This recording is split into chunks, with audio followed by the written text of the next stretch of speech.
Iran has far more advantages than the United States. It means that Iran will probably win this war ultimately. So let's look at why Iran has advantages over the escalation ladder, okay? US, Iran. The first major difference is that Iran is active,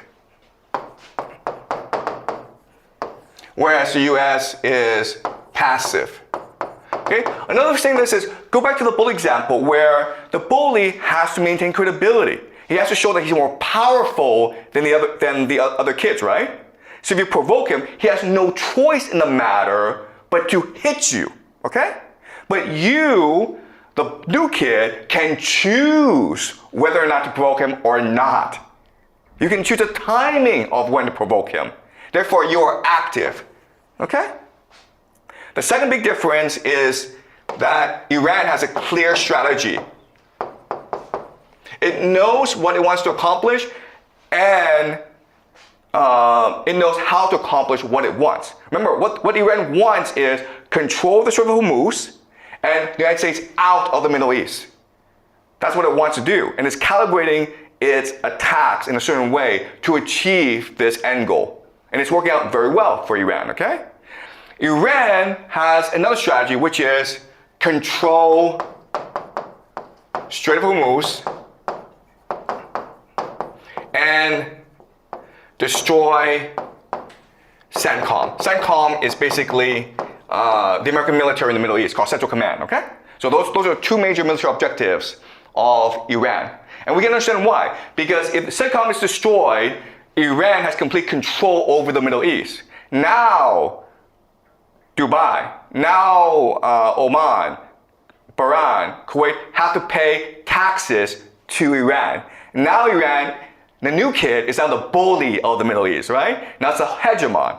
That is the political objective of this war. Okay? Israel is a bit more complicated. All right? For Israel, sorry. One other thing is humble Israel.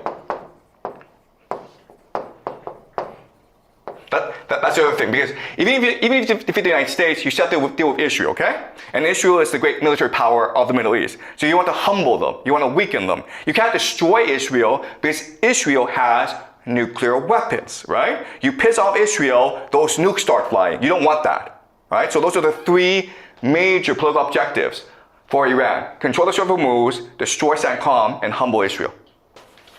The strategy in the beginning was to do a Venezuela in Iran. Meaning you go in, you kill the leader, a new leader emerges, negotiate with you, and surrender to you because you're too powerful, okay? But Venezuela and Iran are two very different countries. The Venezuelan elite is very pro-American, meaning that their wealth, their children, their family is stored in America.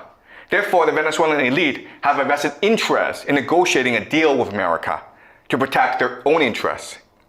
But for 40 plus years, America has sanctioned the Iranian elite, and Iran has become poor and angry and disgruntled because of that. Therefore, they lose nothing by fighting you, okay? So even though you've killed the supreme leader, and you've killed many of their leaders in fact, the elite themselves are unified in opposing you. Iranian escalation ladder. So what's happening is that in the beginning, Iran does two major things, okay? The first is attack military targets, okay? And what they're basically targeting are US radar systems and air defenses. Because once these two things go, then Iran can attack whatever it wants, okay? It's also close to Strait of Hormuz.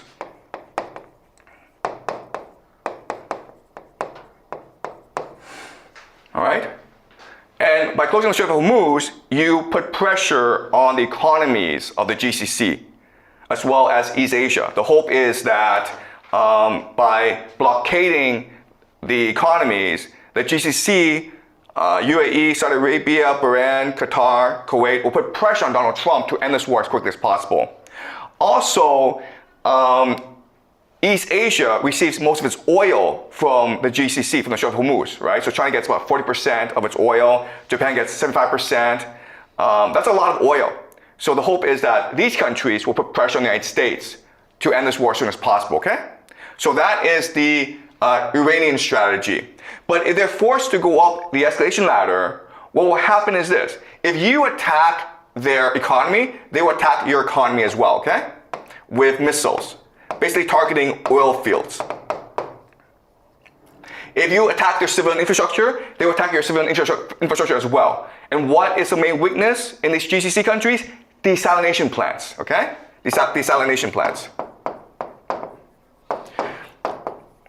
And that's it, okay? That's the extent of the Iranian escalation ladder. Because it doesn't have nuclear weapons. It doesn't have biochemical weapons. Okay? It doesn't have intercontinental missiles that it can target the United States with.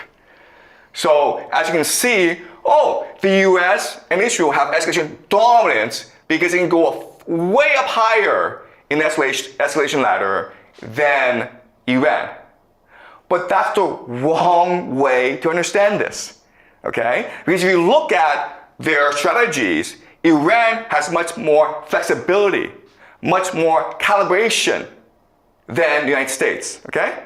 When the United States attacks you, it's pretty blunt. But look, if I close off the Strait of Hormuz, I can be strategic in how I close the Strait of Hormuz. For example, if you're a Chinese ship, I'll let you pass. For example, if you are a GCC nation and you want to bribe me, if you want to pay me a tax, I'll let you pass as well. If you're a GCC nation and you're like, you know what, forget the United States, I want to be a friend of Iran, I'll let you pass as well. You understand? So by closing on the Strait of Hormuz, it creates a calibration strategy. It allows Iran to selectively and strategically apply pressure to the friends of the United States so that they become the friends of Iran, okay? Same thing with these drone strikes against oil fields and military targets, right? If you attack me, I attack you with drones. But if you don't attack me, then I don't attack you, okay? So in other words, okay, this is a really important idea. The US and Iran have different military decision trees. Okay? All right? So let me explain how. Because the United States and Israel, they're just attacking Iran. Okay?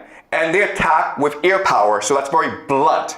Right? Okay? So you go from one step to the next, to the next, to the next. Okay? This is the classic escalation ladder. Iran is not like this. Their decision tree is different, okay? Because their strategy is to force the United States to admit defeat and retreat from the GCC, okay? To close down the military bases in the Middle East so that Iran has control over the Strait of Hormuz and therefore it can control all world trade, all right? So that's the strategy. So this strategy means that you have different options, all right? Your options are attack Israel, military targets, civilian targets, Tel Aviv, okay? All right, so I don't want to spend too much time on this, but as you can see, if you think about it, Iran can be much more selective in its targeting than the United States and Israel. And therefore, the options that it has, it is much more diverse, which gives Iran escalation control